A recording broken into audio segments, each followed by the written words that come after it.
Hello class 12 students. चलिए इस video lecture में हम लोग स्टार्ट कर देंगे माइक्रोस्पोरोजेनेसिस। तो हम लोग आज देखेंगे माइक्रोस्पोरोजेनेसिस। और हम लोग जानते हैं microsporogenesis is the process of formation of microspore और मेल स्पोर।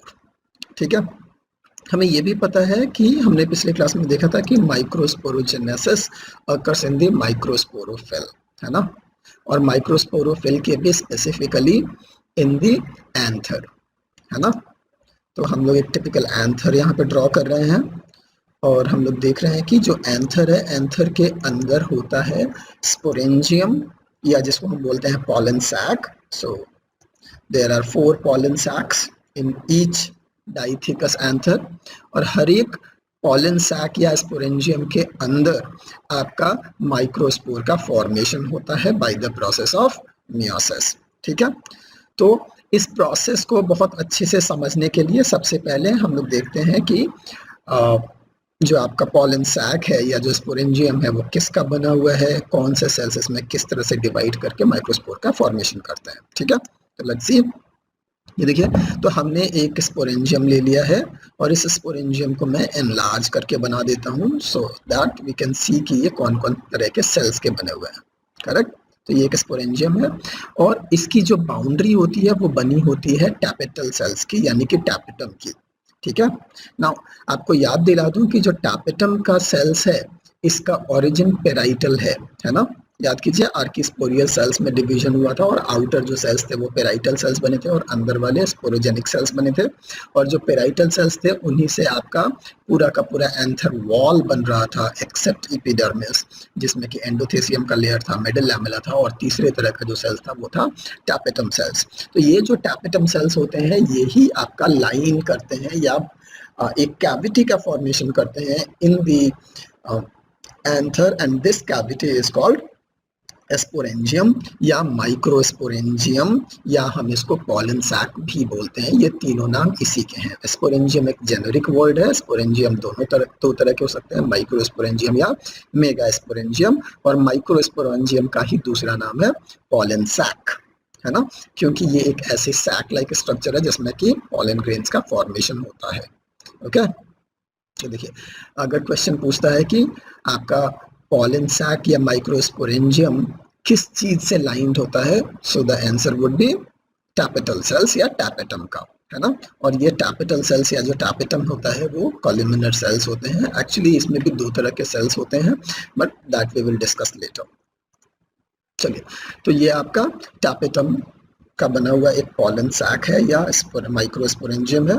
और इस स्पोरेंजियम, ठीक है, इस स्पोरेंजियम के अंदर कुछ आपके सेल्स होते हैं, ओवल सेल्स होते हैं, जिनको हम बोलते हैं प्राइमरी स्पोरोजेनिक सेल्स। ठीक है, सो these blue ones are primary sporogenic cells. और ये प्राइमरी स्पोरोजेनिक सेल्स 2n होते हैं, टैपेटम भी 2n होता है, ये सारे सेल्स 2n है, डिप्लॉयड है ना। ये जो प्राइमरी स्पोरोजिनस सेल्स हैं, ऑब्वियसली इनका ओरिजिन कहाँ से है, स्पोरोजिनस सेल से। ठीक है, ओके। अब ये जो प्राइमरी स्पोरोजिनस सेल्स है ये छोटे होते हैं, ओवल या स्फेरिकल होते हैं। Now some of the primary sporogenous cells grow in size, है ना, दे एनलार्ज, और they start producing a particular type of carbohydrate called callase और callose, है ना। ये देखिए, यहाँ पे मैंने बना दिया आपका callose which is a type of polysaccharide। ठीक है, कार्बोहाइड्रेट है, इसका ये सिक्रीशन करते हैं। तो क्या हुआ, जो प्राइमरी स्पोरोजिनस सेल्स थे, first of all they grew in size and they produced callose in their cytoplasm, especially in the ectoplasm, यानी कि outer side of the cytoplasm में, peripheral part of the cytoplasm में इन्होंने callose का deposition कर लिया। और जैसे ही प्राइमरी स्पोरोजिनस सेल्स एनलार्ज हो गए, इनमें callose का फॉर्मेशन हो गया, नाउ दे बिकम PMC यानी कि पॉलन मदर सेल, या इन्हीं को अब हम बोल देते हैं माइक्रोस्पोर मदर सेल, MMC या PMC, प्रेफरेबली हम इनको बोलेंगे PMC। Okay, great. तो ये PMC बन गया।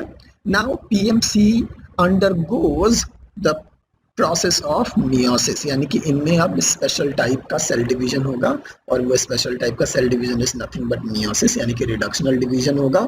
और इस मियोसिस के बाद आपका स्पोर बनता है ना, पॉलन आपका स्पोर है, माइक्रोस्पोर बन रहा है, इसीलिए ऐसे मियोसिस को हम स्पोरोजेनिक मियोसिस भी कहते हैं।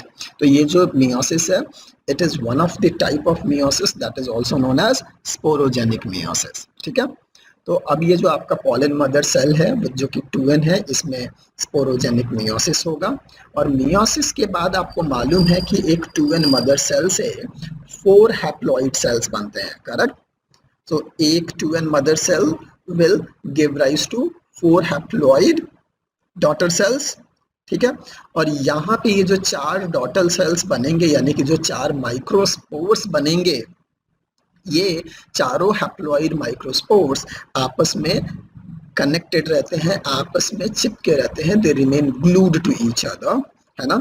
और ये अलग अलग तरीके से ग्लूड हो सकते हैं। Like I am drawing it for you. ये देखिए, जैसे ये एक शेप है जिसमें कि आपको 3 दिख रहे हैं, और एक जो है आपका माइक्रोस्पोर वो पीछे की तरफ है, ऐसा कुछ इसका अरेंजमेंट है, जिसकी वजह से आप यहाँ पे नहीं देख पा रहे हैं। दूसरा अरेंजमेंट ऐसा भी प्लेन हो सकता है कि चारों बिल्कुल सामने से आपको दिख रहे हों। ठीक है, ऐसा भी हो सकता है कि सामने से ऊपर 2 दिख रहे हों और एक परपेंडिकुलर हो, तो सामने से इसका दूसरा फेस दिख रहा हो, और एक जो चौथा सेल है वो पीछे छुपा हुआ हो। ठीक है, या फिर ऐसा भी हो सकता है कि ये चारों सेल्स एक लाइन में लगे हों, है ना, इन अ लीनियर फैशन से। ओके, या फिर ऐसा भी हो सकता है कि 2 सेल्स ऐसे हों सीधे हॉरिजॉन्टल और 2 वर्टिकल हों, giving a T like appearance. ठीक है, तो ये जो आपके 4 माइक्रोस्पोर्स हैं, ये चारों आपस में एक दूसरे से कनेक्टेड रहते हैं, और दे form different kind of shapes। Peculiarly they form 5 different kind of shapes, है ना। और ये आपस में चिपके क्यों रहते हैं? ये चिपके रहते हैं because of the callose। See, जो callose आपके pollen mother cell में है, ध्यान रखिएगा, जो callose आपके pollen mother cell में है, जब ये डिवाइड करता है तो ये callose आपके जो डॉटर माइक्रोस्पोर सेल्स है, इनके साइटोप्लाज्म में भी मिलेगा, प्लस इनके बाहर भी मिलेगा। ठीक है, तो माइक्रोस्पोर सेल्स के अंदर भी और बाहर भी आपका ये कैलोज रहता है, और ये जो कैलोज है it acts as a glue, जिसकी वजह से ये चारों के चारों जो आपके माइक्रोस्पोर्स हैं, ये आपस में एक दूसरे से चिपके रहते हैं। और ये जो अरेंजमेंट है, ये अलग अलग तरह का हो सकता है। टिपिकली 5 अलग अलग तरह के शेप हमें देखने को मिलते हैं। ठीक है, और सिंस ये चारों एक दूसरे से चिपके हुए हैं, इस कंडीशन को हम बोलते हैं टेट्राड। ओके, रिमेंबर, इसी को हम बोलते हैं tetrad. So tetrad is nothing but the 4 microspores which are glued together, इसी को हम क्या बोलते हैं? Tetrad.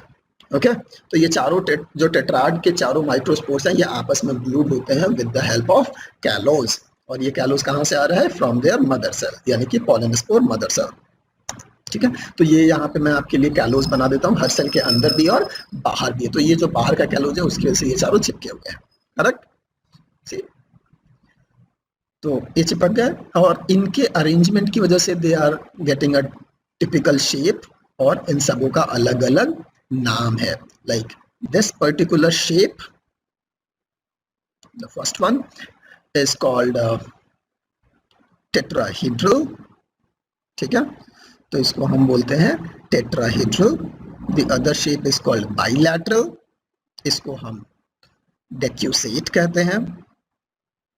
Okay, now this is called linear obviously, और जो लास्ट वन है इसको हम बोलते हैं टी शेप्ड। ठीक है, तो देखिए, पॉलन मदर सेल में आपका मियोसिस हुआ, और मियोसिस के बाद आपके हर एक मदर सेल से, एक पॉलन मदर सेल से 4 माइक्रोस्पोर बने, और ये चारों एक दूसरे से चिपके हुए हैं टू फॉर्म अ टेट्राड। और ये जो टेट्राड है, इनके अलग अलग शेप हो सकते हैं, that could be tetrahedral, isobilateral, decussate, linear और टी शेप। ओके, अब नेक्स्ट क्या होगा?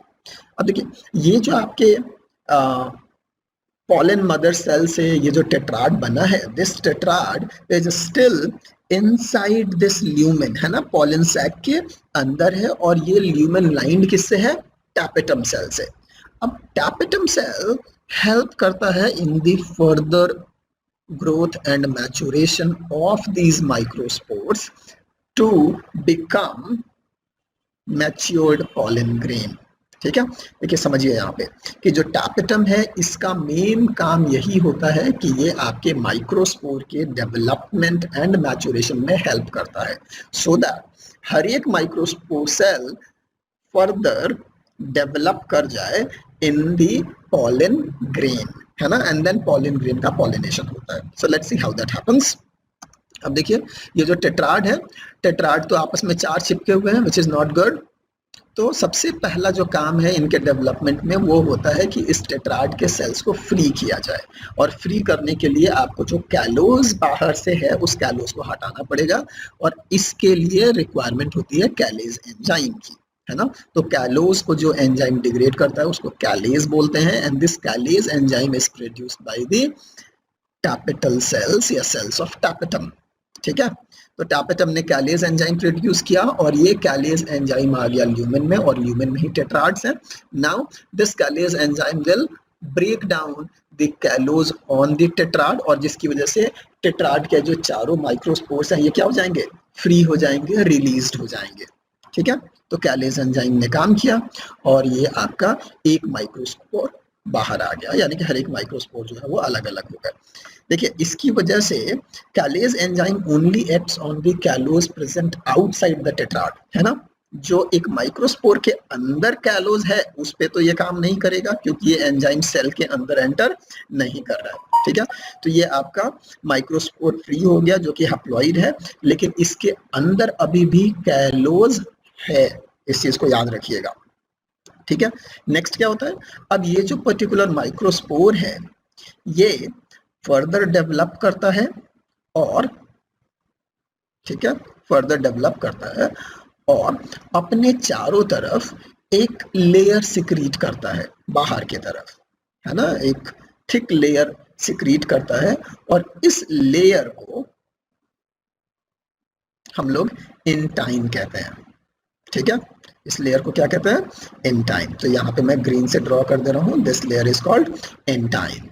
ओके, चलिए अब ये जो इंटाइन है ये किसका बना हुआ है, ये बना होता है पेक्टिन एंड सेल्यूलोज का।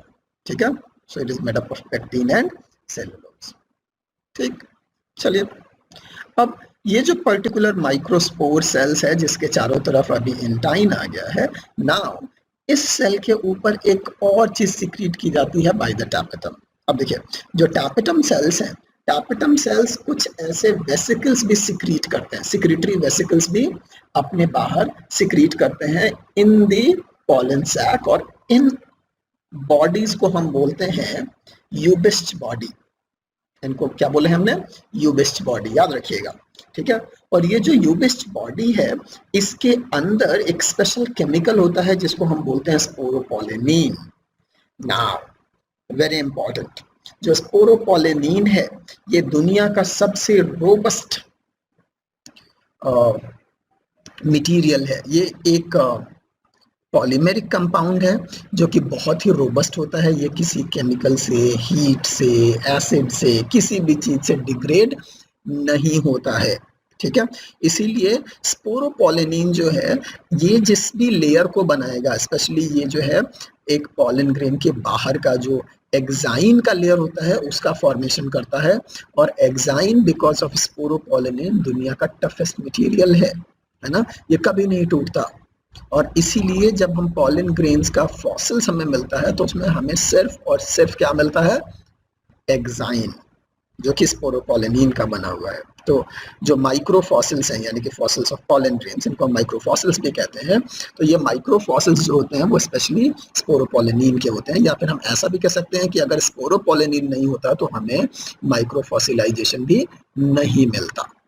समझ में आ रहा है? तो ये दुनिया का सबसे टफेस्ट मटेरियल है, ये खराब नहीं होता, ना ही एसिड से, ना ही हीट से, ना ही किसी और केमिकल से, ना किसी एंजाइम से, इवन बहुत ही हाई प्रेशर से भी ये जल्दी डिस्ट्रॉय नहीं होता है।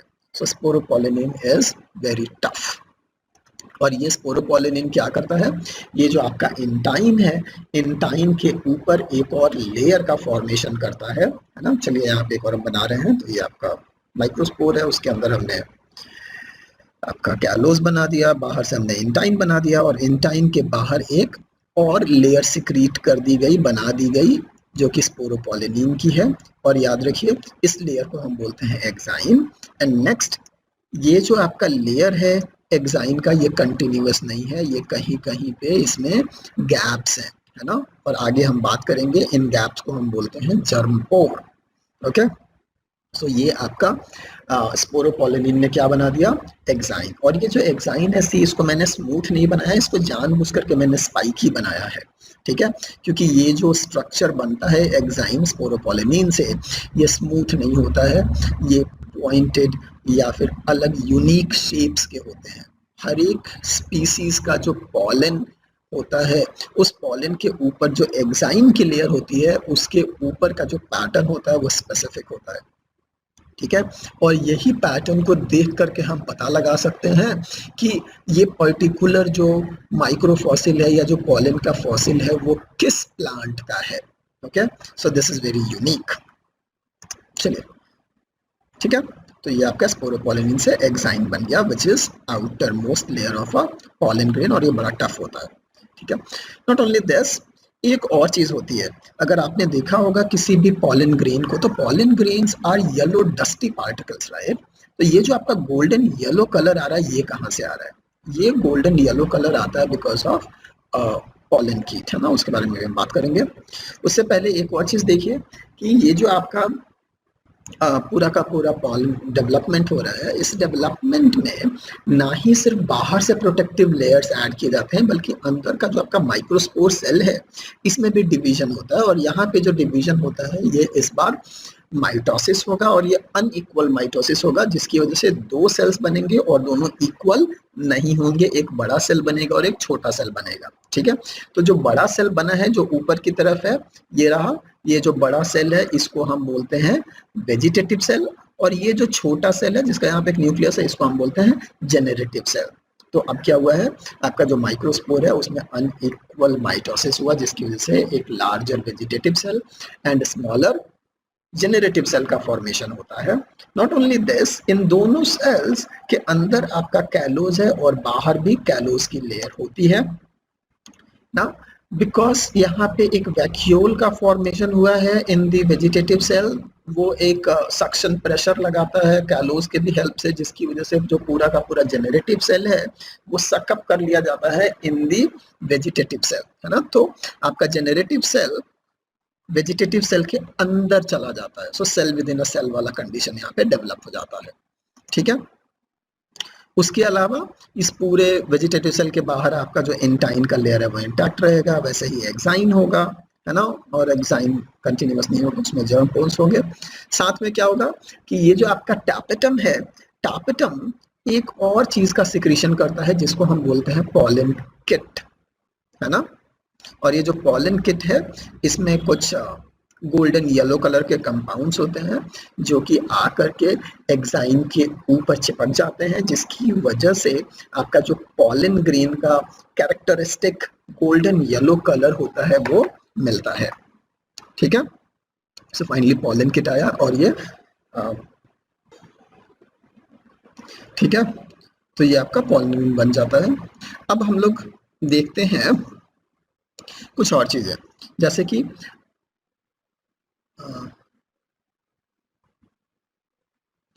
कि जब एक पॉलन ग्रेन का मैचुरेशन हो रहा होता है, प्रोडक्शन हो रहा होता है, उस समय क्या क्या चीज़ें होती हैं। तो हम लोग देखते हैं कि ये जो आपका एक माइक्रोस्पोर सेल है ना। और इस माइक्रोस्पोर सेल में कुछ डिविजन्स होते हैं। जो सबसे पहला डिवीजन होता है वो अनइक्वल माइटोसिस होता है, ठीक है, अनइक्वल माइटोसिस, और जिसकी वजह से दो सेल्स बने थे, पहला लार्जर वेजिटेटिव सेल और दूसरा स्मॉलर जेनरेटिव सेल, ठीक है। और बाहर में आपका इंटाइन का लेयर था।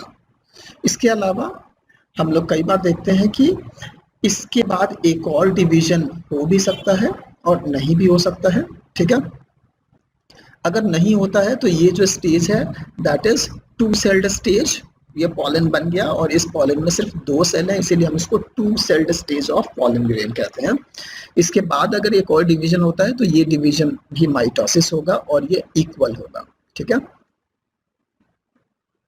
और ये इक्वल होगा। और ये डिवीजन सिर्फ और सिर्फ आपका जेनरेटिव सेल में होता है और इसकी वजह से अब टोटल 3 सेल्स हो जाएंगे।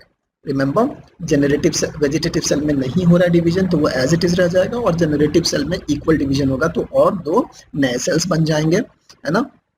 तो अब टोटल 3 सेल हो गए, बाहर में आपका intine exine as it is है। तो ये जो पॉलन है इसमें कितने सेल हो गए? 3, एक वेजिटेटिव और जो 2 नए सेल्स बने हैं जेनरेटिव सेल से इनको हम बोलते हैं मेल गैमेट्स, है ना, इन्हीं को बोलेंगे मेल गैमेट्स। ओके, सो ये कितना सेल्ड हो गया? 3 sailed stage. Now point two remember, in plants, in 60% of flowering plants जो आपका पॉलन ग्रेन इन्वायरमेंट में रिलीज किया जाता है वो 2 सेल्ड स्टेज में होता है, ठीक है। While in remaining 40% of angiosperms जो पॉलन रिलीज किया जाता है वो 3 सेल्ड स्टेज में किया जाता है, ठीक है, याद रखिएगा इस बात को। यानी कि मोस्ट कॉमनली जो पॉलन ग्रेन एनवायरनमेंट में रिलीज किया जाता है फॉर पॉलिनेशन वो 2 सेल्ड स्टेज होता है, ठीक है ना।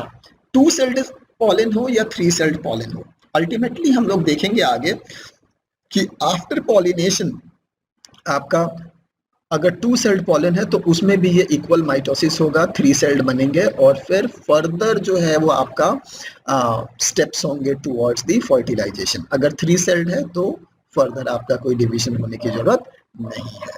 तो what I am trying to say is 2 celled भी अल्टीमेटली जाकर के 3 सेल्ड स्टेज में आएगा, लेकिन वो आफ्टर पॉलिनेशन होगा, ठीक है। जबकि इन 60% ऑफ द प्लांट्स आपका 2 सेल्ड स्टेज में ही पॉलिनेशन हो जाएगा। In only 40% of the angiospermic plants 3 sailed stage में आपका पॉलिनेशन होगा, ठीक है, इस चीज को याद रखिएगा। ग्रेट, अब सो दिस इज इट। एक और चीज देखिए आप कि हमने बात की थी, थोड़ा सा पीछे चलते हैं, हमने बात की थी इन टेट्राड्स की। Remember we were talking about these tetrads और इन टेट्राड्स में हमने बोला था कि ये 5 अलग अलग तरह के शेप्स बन सकते हैं, टेट्राहेड्रल, आइसोबाइलेटरल, डेक्यूसेट, लीनियर या टी शेप्ड, है ना। ये जो आपके 5 अलग अलग तरह के टेट्राड हैं, ये क्या एक टाइप का टेट्राड किसी एक पर्टिकुलर प्लांट में देखने को मिलता है या सब में सब देखने को मिलते हैं? सो द आंसर इज, एक प्लांट है जिसका नाम है एरिस्टोलोचिया, है ना, और एरिस्टोलोचिया में के प्लांट में ये 5 तरह के टेट्राड्स हमें मिलते हैं, all the 5 different type of टेट्राड्स। However in most of the plants आपका जो एक पर्टिकुलर टाइप ऑफ टेट्राड ही देखने को मिलेगा। जैसे किसी में टेट्राहेड्रल है तो उसमें सिर्फ टेट्राहेड्रल दिखेगा, किसी में आइसोबाइलेटरल है तो उसमें सिर्फ आइसोबाइलेटरल दिखेगा, है ना। सिर्फ एरिस्टोल, या ऐसा हो सकता है कि किसी में 1-2 तरह का दिखे, किसी में टेट्राहेड्रल आइसोबाइलेटरल दिखे, किसी में लीनियर और टी शेप दिखे, ऐसा होता है। लेकिन एरिस्टोलोचिया ही सिर्फ एक ऐसा प्लांट है जिसमें कि ऑल 5 डिफरेंट टाइप ऑफ टेट्राड्स हमें देखने को मिलते हैं। नॉट ओनली दिस, तो ये कुछ पॉइंट्स हैं जो आप याद रखेंगे। और हम लोग देखते हैं ऐसे ही एक दूसरी फैमिली है जिसको हम बोलते हैं साइपरेसी फैमिली। और साइपरेसी फैमिली का कुछ यूनिक कैरेक्टर है जो बार बार क्वेश्चन में पूछा जाता है ना, नीट में बार बार पूछा गया है। साइपरेसी फैमिली में जो टेट्राड है वो लीनियर शेप होता है और इसमें जो टेट्राड के 4 माइक्रोस्पोर्स हैं, चारों अलाइव नहीं बचते हैं, 4 में से 3 डीजेनरेट हो जाते हैं और सिर्फ एक ही बचता है, ठीक है। देखिए 3 डीजेनरेट हो गए और सिर्फ एक ही माइक्रोस्पोर बचा। तो इसीलिए एक माइक्रोस्पोर मदर सेल या पॉलन मदर सेल से एक ही पॉलन ग्रेन बनेगा। Remember this, in case of साइपरेसी family plants only 1 pollen grain is produced per pollen spore mother cell या pollen mother cell या microspore mother cell, ठीक है। However, in the rest all of the plants आपका क्या होगा, एक pollen mother cell से 4 अलग अलग आपके माइक्रोस्पोर्स या pollen grains का फॉर्मेशन होगा, ठीक है। तो for all of the plants एक पॉलन मदर सेल से 4 पॉलेंस बनते हैं, लेकिन साइपरेसी में ये एक्सेप्शन है, यहाँ पे एक पॉलन मदर सेल से एक ही पॉलन ग्रेन बनेगा, क्योंकि 3 डिजेनरेट हो जाते हैं, सिर्फ एक ही बचता है। ठीक है, प्लीज याद रखिएगा, ये क्वेश्चन प्लांट में भी पूछा जाता है, जेनेटिक्स में भी पूछा जाता है ना। नंबर ऑफ डिविजन्स कितना रिक्वायर्ड होगा 100 पॉलन ग्रेन्स बनाने के लिए इन साइपरेसी फैमिली, इस तरह से भी सवाल पूछे जाते हैं, सो बी प्रिपेयर्ड फॉर दैट। चलिए नेक्स्ट हम लोग देखते हैं कि कुछ और भी प्लांट्स हैं, जैसे जनकस है, जट्रोफा है ना, जट्रोफा वो डीजल प्लांट जिससे कि हम लोग बायोफ्यूल बनाते हैं, या फिर टाइफा है ना। इन प्लांट्स में हमें क्या देखने को मिलता है कि आपके जो टेट्राड्स के चारों माइक्रोस्पोर्स हैं, ये कभी भी फ्री नहीं हो पाते हैं, ये चारों हमेशा एक दूसरे के साथ चिपके ही रहते हैं। ठीक है, तो जो चारों हैं वो चिपके रहते हैं, रिमेन्स अटैच्ड। ना एक और प्लांट है जो कि बहुत इंपॉर्टेंट है, बार बार क्वेश्चन पूछा जाता है, and that plant is Calotropis. Calotropis जिसको यहाँ पे आप रीजनल लैंग्वेज में अकाउआ भी कहते हैं। ओके, नाउ कैलोट्रोपिस प्लांट की एक खास बात है कि इसमें जब माइक्रोस्पोरोजेनेसिस होगा, तो याद कीजिए माइक्रोस्पोरोजेनेसिस कहाँ हो रहा है, it is happening in this microsporangium, है ना। और ये आपका जो डाइथिकस एंथर है, इसमें हर 2 लोब हैं और हर एक लोब में 2 आपके क्या हैं, माइक्रोस्पोरेंजियम। अब हम लोग को कैलोट्रोपिस में क्या देखने को मिलता है कि एक लोब के, यानी कि इस एंथर का ये साइड का जो एक लोब है जिसमें 2 स्पोरेंजियम है, इन दोनों स्पोरेंजियम के जितने भी आपके माइक्रोस्पोर्स हैं, जितने भी पॉलन ग्रेन्स हैं, सब एक दूसरे से ग्लू हो जाते हैं, चिपक जाते हैं, है ना। और वी कैन से कि एक लोब, एंथर की एक लोब में जितने भी, एक लोब यानी कि पूरा ये साइड, है ना, एक लोब में जितने भी पॉलन है वो सब आपस में एक दूसरे से चिपक जाते हैं एंड मेक वन बंच, है ना। और इस पूरे बंच को हम बोलते हैं पॉलिनियम। ठीक है, इसको हम क्या कहते हैं, पॉलिनियम। ठीक है, अब देखिए, तो ऐसे एक एंथर में 2 पॉलिनियम बनेंगे, एक लोब से और दूसरे लोब से, और ये दोनों जो पॉलिनियम है ये आपस में चिपके होते हैं from a sterile tissue called caudicle, है ना। इस टिश्यू को क्या कहते हैं, कॉर्डिकल। तो देखिए, इन केस ऑफ कैलोट्रोपिस सारे के सारे पॉलेंस एक साथ चिपक गए हैं, और ये जो 2 आपके बंच ऑफ पॉलेंस बने हैं from each lobe of the anther, ये भी दोनों आपस में कनेक्टेड होते हैं through a sterile tissue, hook like tissue called caudicle. ठीक है, और ये जो पूरा का पूरा अब ये एक बंच बन गया है, इस पूरे को हम बोलते हैं ट्रांसलेटर एपरेटस। ठीक है, तो बार बार क्वेश्चन पूछा गया है कि ट्रांसलेटर एपरेटस कहाँ देखने को मिलता है, कैलोट्रोपिस में देखने को मिलता है। क्या है, दिस इज इट। ओके, चलिए इसके अलावा हम लोग कुछ और भी बात करते हैं, है ना। हम लोग बात करते हैं अबाउट दी जर्म पोर्स, है ना। हमने पहले भी बोला था कि हम बात करेंगे जर्म पोर्स के बारे में। अब देखिए, अगर हम लोग जर्म पोर्स की बात करते हैं, तो देखिए, in case of dicot pollen, है ना, कोई भी अगर ये डाइकोट प्लांट का पॉलन ग्रेन है, तो उसके ऊपर जो आपका एग्जाइन होता है, ये एग्जाइन पूरा कंटिन्यूअस नहीं होगा, इसमें 2 या 3 जगह पे छोटे छोटे पोर्स होते हैं, है ना। डिसकंटिन्यूअस होगा, इसलिए वहां पे कुछ पोर्स का फॉर्मेशन हो जाता है, और इन पोर को हम बोलते हैं जर्म पोर। सिंस यूजुअली एक डाइकोट पॉलन में 3 जर्म पोर्स होते हैं, इसीलिए ऐसे पॉलन को हम बोलते हैं ट्राइकॉपलेट। ठीक है, क्या बोलते हैं, ट्राइकॉपलेट कंडीशन। अगर ये मोनोकॉट प्लांट का पॉलन है, तो वहां पे जर्म पोर नहीं होगा, बल्कि एक सिंगल जो पूरा एग्जाइन है वो सिर्फ एक जगह पे डिसकंटिन्यूअस होगा, और वो पोर के फॉर्म में नहीं होगा, स्लिट के फॉर्म में होगा, और इसको हम बोलते हैं जर्म फिशर या जर्म स्लिट। ठीक है, और कंडीशन को बोलते हैं monocolpate condition. Okay, so I think आप लोगों को समझ में आ रहा है कि माइक्रोस्पोरोजेनेसिस कैसे होता है, एक पॉलन का स्ट्रक्चर कैसा होता है, कैसा दिखता है, राइट।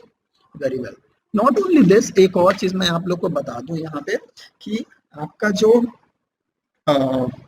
एग्जाइन है, रिमेंबर, ये पॉलन ग्रेन का जो आउटर मोस्ट लेयर है एक्साइन, जो कि स्पोरोपोलिनिन का बना हुआ है, ये जो लेयर है ये भी फर्दर 4 डिफरेंट लेयर्स में डिवाइडेड होता है, और इन लेयर्स को हम डिवाइड करते हैं और नेम करते हैं एज फुट, बैकुला, टैकेटम या नेक्साइन। ठीक है, तो ये 4 लेयर्स है, याद रखिए, फुट, बैकुला, टैकेटम एंड नेक्साइन। तो जो एक्साइन है वो भी फर्दर 4 लेयर में डिवाइडेड है। ठीक है, वैसे ही आपका इन टाइम भी डिवाइडेड है, लेकिन उसके बारे में हम लोग बात नहीं करेंगे, that is not very much relevant.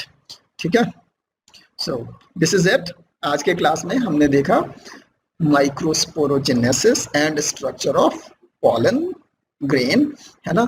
हमने जर्म पोर्स के बारे में भी बात की, हमने डिफरेंट टाइप्स ऑफ टेट्राड्स के बारे में बात किया है ना। हमने ये भी देखा कि किस सेल्ड स्टेज में आपका जो पॉलन ग्रेन है उसका रिलीज होता है फ्रॉम द एंथर। ठीक है, so with this we end up this video, और आगे का इस चैप्टर का पार्ट हम नेक्स्ट वीडियो में कवर करेंगे। Till then, thank you and stay safe.